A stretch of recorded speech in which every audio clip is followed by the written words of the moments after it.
federal prison was almost like a small college campus on the level that I was on. When you got off of your job, you could wear civilian clothing instead of prison garb on campus.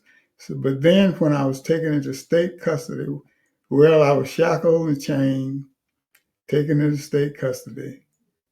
And some of the men whom had come before me when I was on the bench in Ohio were incarcerated in that state prison where I was confined.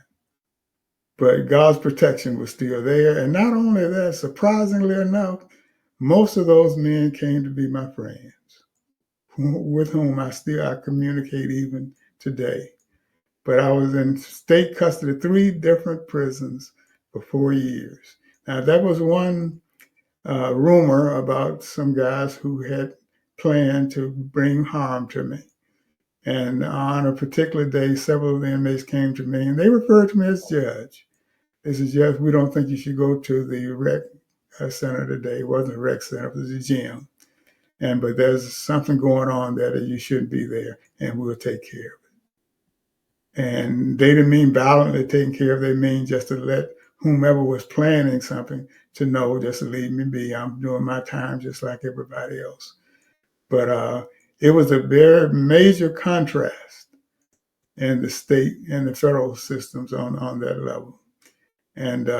But I still was able to develop the laws of life. I was still studying laws of life, putting notes together, and hopefully that I would be able to share these laws of life and my prison experience to someone on the outside fairly soon.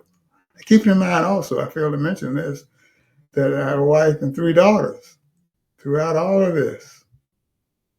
And my wife was working as a branch manager for the American Red Cross. Daughters in school. My youngest daughter, and I don't share this for the purpose of trying to gain sympathy, but just so people have a full picture. My youngest daughter almost died from sudden infant death syndrome at 4 months. So all of this was going on at the same time. But I received mercy, and there was a prison riot while I was confined in state custody, and they referred to it as the Lucasville riots. All of the inmates were on lockdown. In other words, you couldn't leave your cell for anything during that